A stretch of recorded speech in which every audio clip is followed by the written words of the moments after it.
is going on, guys? Welcome back to the channel.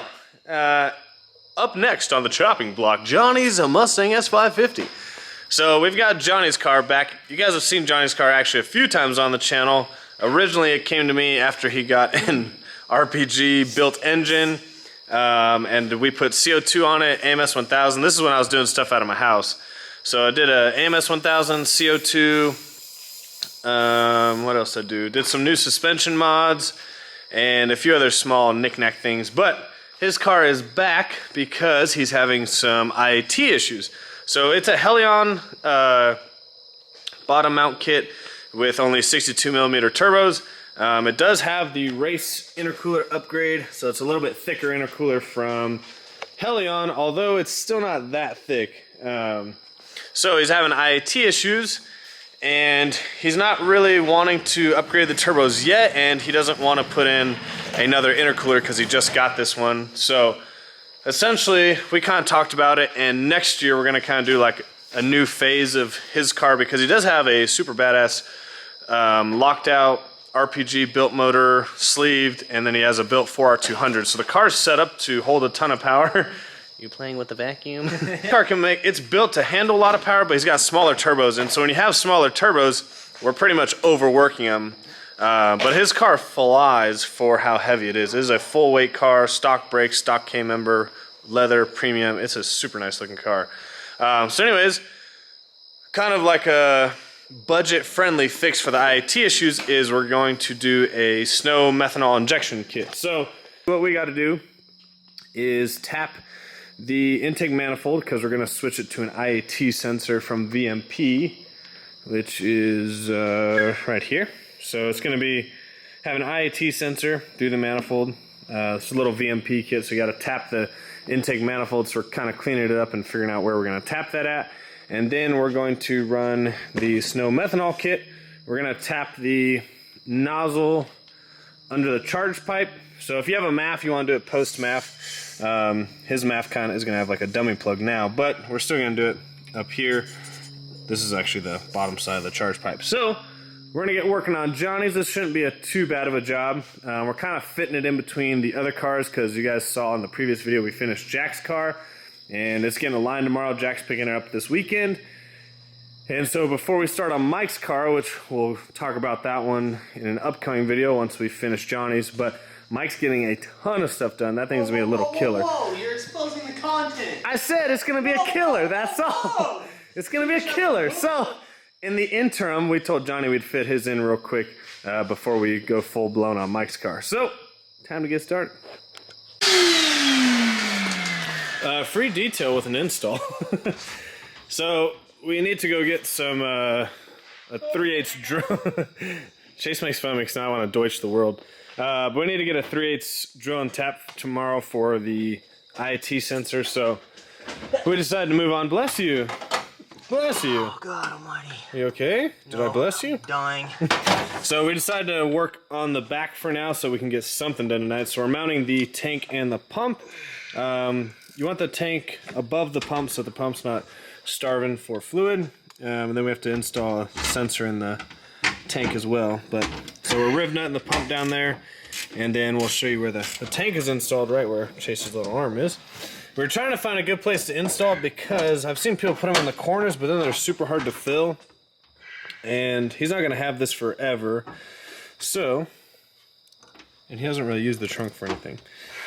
We thought this would be the cleanest spot to put it, with also being able to fill it up really easily, because in the back corners there's nowhere really good to mount it without cutting up the carpet and a bunch of stuff. So we actually put it right here, easy to fill, easy to get to.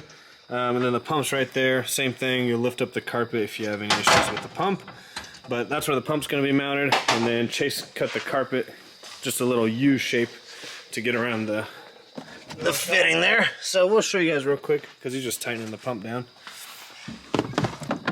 So it just slides on there nice and easy. So it just looks like there's literally a tank there. You got almost all your trunk space, and you literally, it's so close you can't even see it. So then what you can do is literally just slide it forward, and then you can use your trunk still. So pretty clean install. I kind of wanted to put the tank somewhere else, but that actually works out really well. So that's where we're gonna put it. A good spot. It's out of the way of the trunk. Yeah, the trunk. It's out of the way of trunk The space. trunk shuts. It's out of the trunk space. But the biggest thing is you could fill it. You know, if you put it back there, it's a pain in the ass to fill it. We've seen it before that way. So that's where we decided to mount it. So we're gonna get that done tonight, and then we gotta switch out. So Johnny's got an AMS 1000 now, as you guys know, because it did a while ago. But he's still got the E-boost in there. He kind of just left it in there for now. But that's where we're gonna put the gauge for the methanol kit. So I'll show you if you've never seen one of these kits before. It's got a pretty nice gauge on it because you can actually read boost on here. So because what they do when they tune these with fuel is once like boost hits a certain PSI, then the methanol injection will kick in, whereas his is just gonna kick in essentially under watt, I think, or under vacuum, so kind of the same way, I guess. But anyways, it's got a boost gauge on it, it's got a level on it, and a few other cool features. You can change like how much it is, how hard it hits. So a couple cool features on that.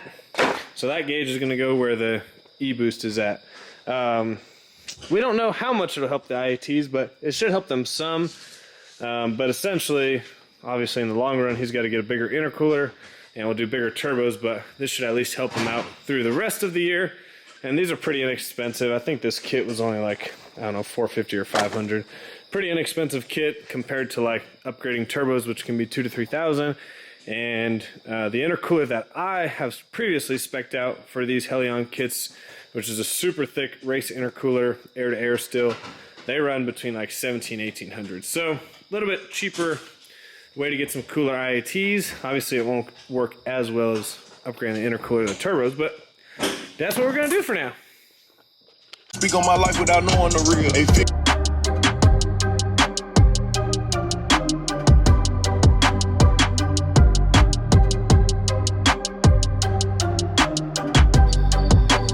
Alright guys, so Johnny's car is pretty much done. Had to pull the manifold off and we tapped the back. Yeah, you can't even see it, but there's a IAT sensor on the back. There's the little meth injection, little nozzle there. And there's a harness that runs underneath and hooks to the sensor in the back. We're waiting on the little vent to dry. We decided to drill out the vent because he actually already had the E-boost in like the middle vent, but the gauge for the methanol is a lot smaller, so you can't use that same setup. So he bought another little vent insert, and so we drilled that one out to fit the methanol. So we just got some adhesive on there, gluing. And then we'll finish up the wiring. That'll only take like 5 seconds. There's just 4 wires we gotta hook up. But this is how we finished. Oh man, let's get a light back there.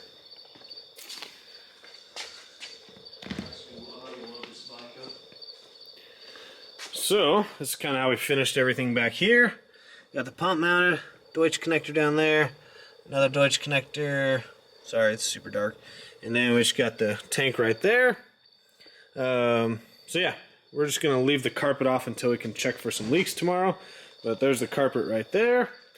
And pretty simple install. It took a little longer than expected just because we had to pull some stuff out. But we got the lines all nice hidden and ran.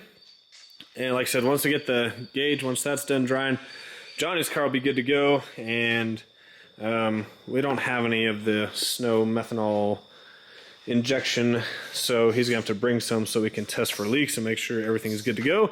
But like I said, I don't know for sure how much this is gonna help, but it was recommended by the tuner. Said they've done a few before and it's helped a decent amount with IATs. So like I said, next year the goal is to put bigger turbos and a bigger intercooler and change a few things on this car, because this car is set up really well with RPG sleeved motor, locked out cams, and it's got a built 4R200 in there. So it is set up really well. It's set up for a lot of power. Just need a few more things. So like I said, we're gonna finish the wires, and that's gonna conclude Johnny's quick little install. And another car has joined us today, which you guys will see in the next video. So Jack picked up his Mustang. He's pretty happy. The next thing with Jack's car is we got to get it to the track so we can figure out the boost settings for the AMS 2000. But everything is set up and ready to go on his car. Like I said, we just got to meet him at the track. So he took us out to dinner. Huge shout out to Jack for doing that. And we're going to hopefully meet him at the track soon, and we can get the AMS 2000 figured out. But we got the trans brake, the bump, everything's working, ready to go. We just got to dial it in at the track, and Lund's got to delete some codes for when the trans brake is active. So, hope you guys enjoyed this video. We'll see you guys on the next one. Yeah. I guess we work on supermotos now. This guy decided to change his little YZ250F deal into a supermoto. His car next to trash can. He literally asked me to do that. I'm not kidding. That's messed up. So yeah, come here for all your supermoto direct needs. We don't know what the heck we're doing, but we'll figure it out. So another car. So Jack's car is gone. Johnny's car is leaving tomorrow. And that leaves us with the three amigos here. We got Nick's car, which is never leaving. But actually, Nick's car, we've been waiting on parts for that thing because ARP has been on national back order for wheel studs, head studs, main studs, all studs, these studs, those studs. I'm a stud, you're a stud. Yeah. So, but a huge update on coming on his car because things are actually going to start showing up soon. But we got another car. Malik's car came in, and we'll talk about Mike's car first because pretty much his sub's going on his. So I'm not going to say what we're doing to Mike's because it's going to be here for a little bit, and so I want to do some videos just on Mike's car, but everything from Mike's is going to go on to Malik's car actually with it, and Malik's going to get a few upgrades, but essentially this Vortec kit is going to go on Malik's car. We're going to add a catch can setup and a fuel system. So first thing we got to do is get Mike's car over to that lift so we can start pulling the kit off, and then we're going to put Malik's car on this lift so we can kind of be working on them at the same time. Like I said, I don't want to give away what we're doing to Mike's because he's going pretty crazy, which is what we do here at Coyote Direct. We get a little wild. But Mike's car is going to be a freaking killer. This car I'm super excited about, but his car is going to be kind of in the background for a little bit. We're going to be working on it here and there because we got to do some things to it to get it prepared for the next phase. So we'll kind of work that in when we just kind of in between cars. But Malik, you are on deck, son. So this is Malik's car, super clean. He's got a GT500 bumper, but he took it off so that we didn't have to mess with it. And he's getting a Vortex, so this is going to be a fun little street car. It's going to be a Vortex on E85. So we've got to add injectors, some pumps. All these lines are cut, so I think we're going to fix all those lines. I think we're going to actually, I talked to him today when he brought it. I think we're going to actually possibly turn his fuel system into a return style fuel system, like actually throw some rails on there, run a -10 feed and a -10 or a -8 return, but we'll see. We're going to talk to him a little bit more this week. But really what we got to do is get Mike's on the lift and get Malik's on the other lift so we can get them set up to get all the parts installed. This car was a NA car before, and I heard it was pretty killer NA stuff. He was messing some people up. He's decided to make some more power. So it's a super clean car, and he's possibly actually going to get Jack's rear VMS setup. So we'll figure that out soon. But right now, what we're going to do is pull Johnny's car forward. We're going to get Mike's on this lift, and then we're going to get Malik's on that lift. And Jeremy McGrath over here better get his ass to work and quit fricking around with this damn supermoto bike. Shut up, dude. What? Shut up. Are you done yet? No. Come on, Ricky Carmichael. Shoot. Come on, Ricky Carmichael. Jeremy McGrath over here. All right, so we'll update you guys when we start moving these things around. I wake up, sun down that check, no jit this, tell them run it on, no sleep, no rest, might crash, might wreck, but first I stretch,